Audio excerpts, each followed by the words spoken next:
O Grande Conflito, capítulo 38. O Último Convite Divino. Vi descer do céu outro anjo que tinha grande poder, e a terra foi iluminada com a sua glória. E clamou fortemente com grande voz, dizendo: Caiu, caiu a grande Babilônia, e se tornou morada de demônios, e coito de todo o espírito imundo, e coito de toda ave imunda e aborrecível. E ouvi outra voz do céu que dizia: Sai dela, povo meu, para que não sejas participante dos seus pecados e para que não incorras nas suas pragas. Apocalipse 18, versos 1, 2 e 4. Esta passagem indica um tempo em que o anúncio da queda de Babilônia, conforme foi feito pelo segundo anjo do capítulo 14 do Apocalipse, verso 8, deve repetir-se com a menção adicional das corrupções que têm estado a se introduzir nas várias organizações que constituem Babilônia, desde que esta mensagem foi pela primeira vez proclamada no verão de 1844. Descreve-se aqui uma terrível condição do mundo religioso. A cada rejeição da verdade, o espírito do povo se tornará mais entenebrecido, mais obstinado o coração, até que fique entrincheirado em audaciosa incredulidade. Em desafio às advertências que Deus deu, continuarão a calcar a pés um dos preceitos do Decálogo, até que sejam levados a perseguir os que o têm como sagrado. Cristo é desprezado com o desdém que se lança à sua palavra e a seu povo. Sendo os ensinos do Espiritismo aceitos pelas igrejas, removem-se as restrições impostas ao coração carnal e o professar religião se tornará um manto para ocultar a mais vil iniquidade. A crença nas manifestações espiritualistas abre a porta aos espíritos enganadores e doutrinas de demônios, e assim a influência dos anjos maus será sentida nas igrejas. A respeito de Babilônia, no tempo referido nesta profecia, declara-se: Os seus pecados se acumularam até ao céu, e Deus se lembrou das iniquidades dela. Apocalipse 18, 5. Encheu a medida de sua culpa, e a destruição está a ponto de cair sobre ela. Mas Deus ainda tem um povo em Babilônia, e antes de sobrevirem seus juízos, esses fiéis devem ser chamados a sair, para que não sejam participantes dos seus pecados e não incorram nas suas pragas. Esta a razão de ser o movimento simbolizado pelo anjo descendo do céu, iluminando a terra com sua glória e clamando fortemente com grande voz, anunciando os pecados de Babilônia. Em relação com a sua mensagem, ouve-se a chamada: Sai dela, povo meu! Estes anúncios, unindo-se à mensagem do terceiro anjo, constituem a advertência final a ser dada aos habitantes da terra. Terrível é a crise para a qual caminha o mundo. Os poderes da terra, unindo-se para combater os mandamentos de Deus, decretarão que todos, pequenos e grandes, ricos e pobres, livres e servos, se conformem aos costumes da igreja pela observância do falso sábado. Apocalipse 13, 16. Todos os que se recusarem a conformar-se serão castigados pelas leis civis e declarar-se-á finalmente serem merecedores de morte. Por outro lado, a lei de Deus que ordena o dia de descanso do Criador exige obediência e ameaça com a ira divina todos os que transgredirem os seus preceitos. Esclarecido assim o assunto, quem quer que pise a lei de Deus para obedecer a uma ordenância humana, recebe o sinal da besta. Aceita o sinal de submissão ao poder a que prefere obedecer em vez de Deus.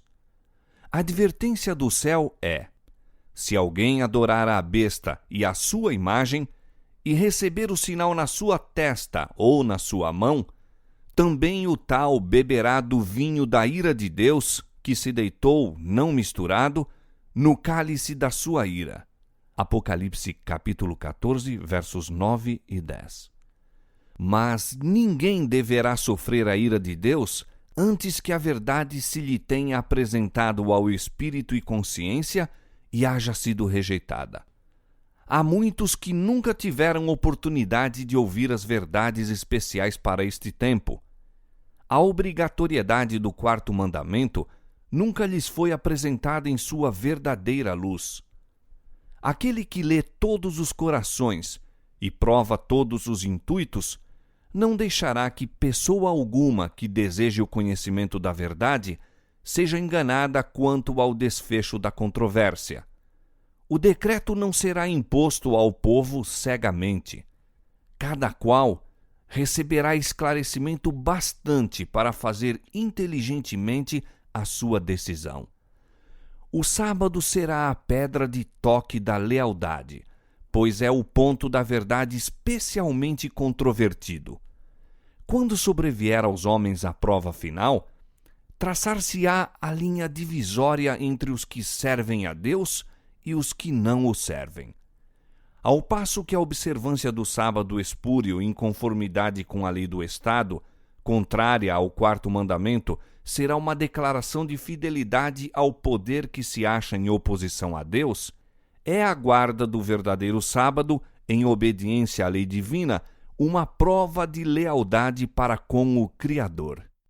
Ao passo que uma classe, aceitando o sinal de submissão aos poderes terrestres, recebe o sinal da besta, a outra, preferindo o sinal da obediência à autoridade divina, recebe o selo de Deus. Até aqui, os que apresentavam as verdades da mensagem do terceiro anjo foram muitas vezes considerados como simples alarmistas. Suas predições de que a intolerância religiosa alcançaria predomínio nos Estados Unidos, de que a Igreja e o Estado se uniriam para perseguir os que guardam os mandamentos de Deus, foram declaradas sem fundamento e absurdas. Afirmou-se confiantemente que esse país jamais se poderia tornar outro que não o que tem sido, defensor da liberdade religiosa. Mas, ao ser a questão da obrigatoriedade da observância do domingo amplamente agitada, vê-se aproximar o fato há tanto tempo duvidado e descrido, e a terceira mensagem produzirá um efeito que antes não seria possível produzir. Em todas as gerações, Deus tem enviado seus servos para repreender o pecado, tanto no mundo como na igreja.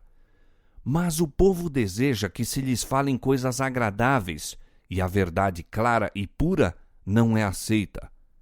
Muitos reformadores, ao iniciarem seu trabalho, decidiram-se a exercer grande prudência ao atacar os pecados da igreja e da nação. Esperavam, pelo exemplo de uma vida cristã pura, fazer voltar o povo às doutrinas da Bíblia. Mas o Espírito de Deus veio sobre eles, assim como viera sobre Elias, impelindo-o a repreender os pecados de um rei ímpio e de um povo apóstata. Não podiam conter-se de pregar as claras asserções da Escritura Sagrada, doutrinas que tinham sido relutantes em apresentar. Sentiam-se forçados a declarar zelosamente a verdade e o perigo que ameaçava as almas. As palavras que o Senhor lhes dava, eles as falavam sem temer as consequências, e o povo era constrangido a ouvir a advertência. Assim será proclamada a mensagem do terceiro anjo. Ao chegar o tempo para que ela seja dada com o máximo poder, o Senhor operará por meio de humildes instrumentos, dirigindo a mente dos que se consagram ao seu serviço. Os obreiros serão antes qualificados pela unção de seu espírito do que pelo preparo das instituições de ensino. Homens de fé e oração serão constrangidos a sair com zelo santo, declarando as palavras que Deus lhes dá. Os pecados de Babilônia serão patenteados. Os terríveis resultados da imposição das observâncias da Igreja pela autoridade civil, as incursões do espiritismo, os furtivos mais rápidos progressos do poder papal, tudo será desmascarado. Por meio destes solenes avisos, o povo será comovido. Milhares de milhares que nunca ouviram palavras como essas, escutá-las-ão. Com espanto ouvirão o testemunho de que Babilônia é a igreja caída por causa de seus erros e pecados, por causa de sua rejeição da verdade enviada do céu a ela. Ao ir o povo a seus antigos ensinadores com a ávida pergunta: são estas coisas assim? Os ministros apresentam fábulas, profetizam coisas agradáveis, para acalmar-lhes os temores e silenciar a consciência despertada. Mas, visto que muitos se recusarão a satisfazer-se com a mera autoridade dos homens, pedindo um claro "assim diz o Senhor", o ministério popular, semelhante aos fariseus da antiguidade, cheio de ira por ser posta em dúvida a sua autoridade, denunciará a mensagem como sendo de Satanás e agitará as multidões amantes do pecado para ultrajar e perseguir os que a proclamam. Estendendo-se a controvérsia a novos campos, e sendo a atenção do povo chamada para a lei de Deus calcada a pés, Satanás entrará em ação. O poder que acompanha a mensagem apenas enfurecerá os que a ela se opõem. O clero empregará esforços quase sobre-humanos para excluir a luz, receoso de que ilumine seus rebanhos. Por todos os meios ao seu alcance, esforçar-se-á por evitar todo estudo destes assuntos vitais. A Igreja apelará para o braço forte do poder civil e nesta obra unir-se-ão romanistas e protestantes. Ao tornar-se o movimento em prol da imposição do domingo mais audaz e decidido, invocar-se-á a lei contra os observadores dos mandamentos. Serão ameaçados com multas e prisão, e alguns se oferecerão posições de influência e outras recompensas e vantagens, como engodo para renunciarem à sua fé. Mas sua perseverante resposta será: mostrai-nos pela palavra de Deus o nosso erro, a mesma que foi apresentada por Lutero sob idênticas circunstâncias. Os que forem citados perante os tribunais defenderão desassombradamente a verdade, e alguns que os ouvirem serão levados a decidir-se a guardar todos os mandamentos de Deus. Assim a luz chegará a milhares que de outra maneira nada saberiam destas verdades. A conscienciosa obediência à palavra de Deus será considerada rebeldia. Cegado por Satanás, o pai exercerá aspereza e severidade para com o filho crente. O patrão ou a patroa oprimirá o empregado que observe os mandamentos. A afeição será alienada, filhos serão deserdados e expulsos do lar. Cumprir-se-ão literalmente as palavras de Paulo: todos os que piamente quiserem viver em Cristo Jesus padecerão perseguições. 2 Timóteo 3:12. Como os defensores da verdade se recusem a honrar o descanso dominical, alguns deles serão lançados na prisão, exilados, e outros tratados como escravos. Para a sabedoria humana, tudo isto parece agora impossível. Mas, ao ser retirado dos homens o Espírito de Deus, o qual tem o poder de reprimi-los, e ao ficarem eles sob o governo de Satanás, que odeia os preceitos divinos, hão de acontecer coisas estranhas. Quando o temor e o amor de Deus são removidos, o coração pode tornar-se muito cruel. Ao aproximar-se a tempestade, uma classe numerosa que tem professado fé na mensagem do terceiro anjo, mas não tem sido santificada pela obediência à verdade, abandona sua posição, passando para as fileiras do adversário. Unindo-se ao mundo e participando de seu espírito, chegaram a ver as coisas quase sob a mesma luz, e em vindo à prova, estão prontos a escolher o lado fácil, popular. Homens de talento e maneiras agradáveis, que se haviam já regozijado na verdade, empregam sua capacidade em enganar e transviar as almas. Tornam-se os piores inimigos de seus antigos irmãos. Quando os observadores do sábado forem levados perante os tribunais para responder por sua fé, estes apóstatas serão os mais ativos agentes de Satanás para representá-los falsamente e os acusar, e por meio de falsos boatos e insinuações, incitar os governantes contra eles. Neste tempo de perseguição, provar-se-á a fé dos servos do Senhor. Deram fielmente a advertência, seguindo tão somente a Deus e sua palavra. O Espírito Divino, atuando em seu coração, constrangeu-os a falar. Estimulados por um santo zelo e forte impulso divino, cumprem seu dever sem deter-se para calcular as consequências de falar ao povo a palavra que o Senhor lhes dera. Não consultaram seus interesses temporais, tampouco procuraram defender sua reputação ou vida. Todavia, quando a tempestade da oposição e vitupério irromper sobre eles, alguns, vencidos pela consternação, estarão prontos para exclamar: se tivéssemos previsto as consequências de nossas palavras, teríamos guardado silêncio. Acham-se cercados de dificuldades. Satanás os assalta com cruéis tentações. A obra que empreenderam parece muito além de sua habilidade para levarem a termo. Estão quase a sucumbir. Foi-se o entusiasmo que os animava. Contudo, não podem voltar. Então, sentindo o seu completo desamparo, se refugiam naquele que é poderoso em busca de auxílio. Lembram-se de que as palavras que falaram não eram suas, mas daquele que os mandou dar advertência. Deus lhes pôs a verdade no coração e não poderiam eximir-se de proclamá-la. As mesmas provações foram experimentadas por homens de Deus nos séculos passados.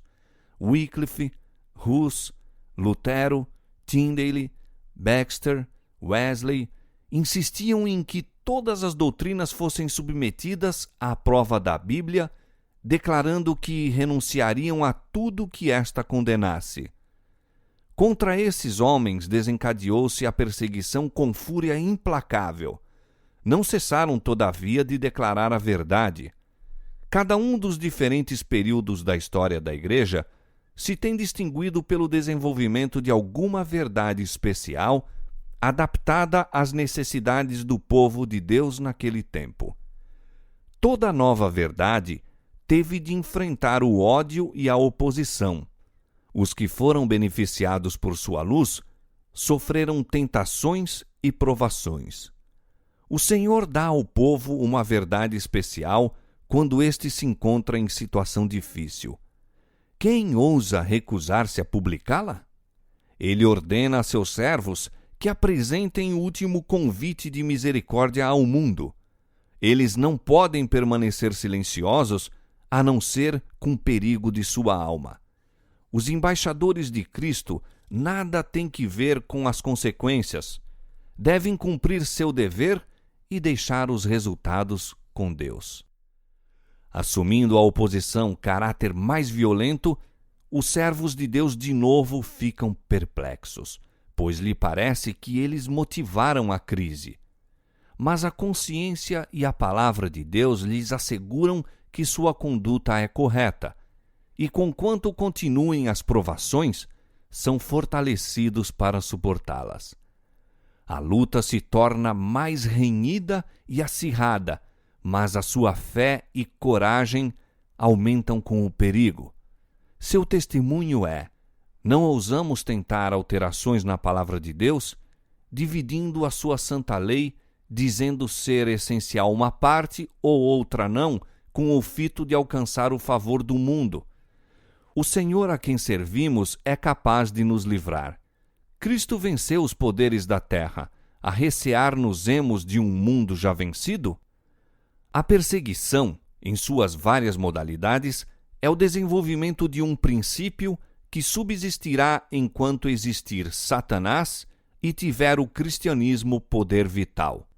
Ninguém poderá servir a Deus sem atrair contra si a oposição das hostes das trevas. Anjos maus o assaltarão, alarmados de que a sua influência lhes esteja arrebatando a presa.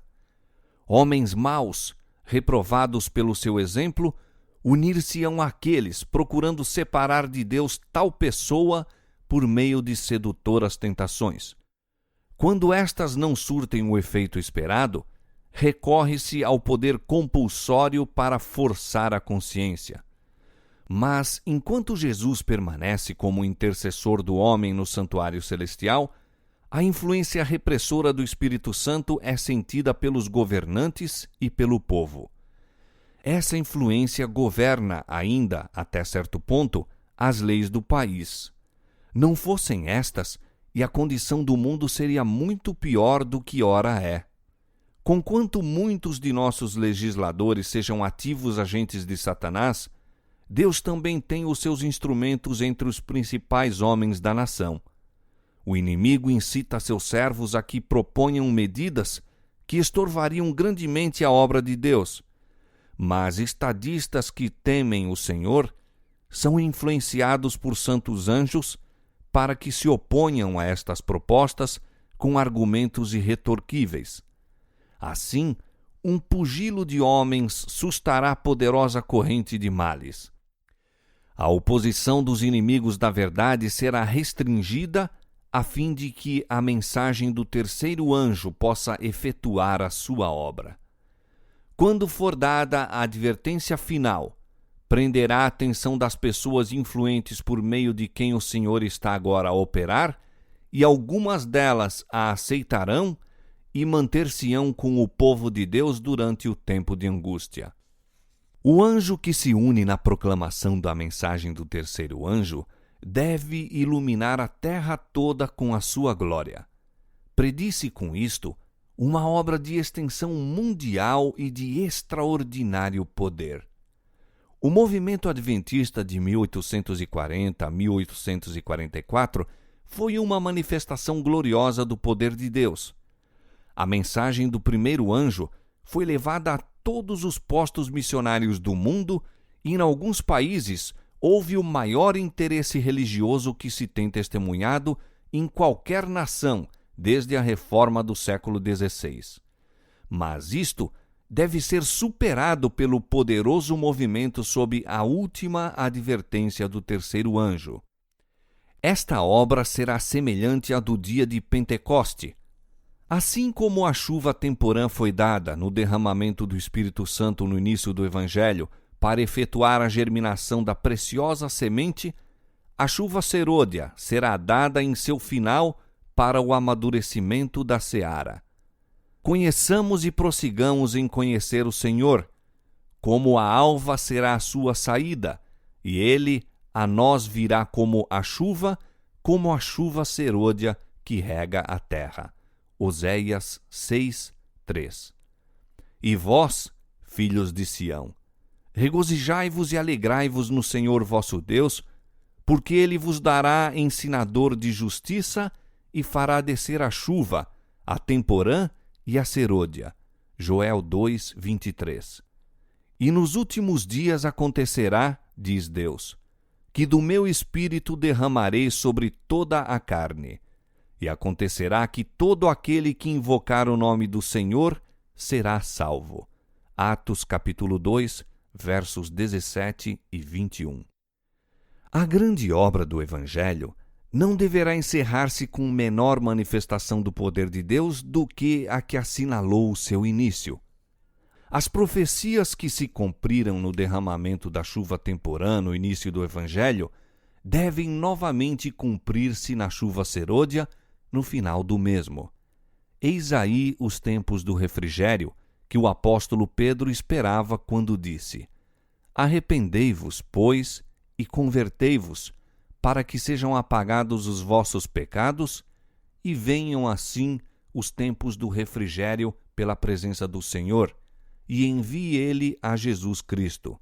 Atos capítulo 3, versos 19 e 20. Servos de Deus, com o rosto iluminado e a resplandecer de santa consagração, apressar-se-ão de um lugar para outro para proclamar a mensagem do céu.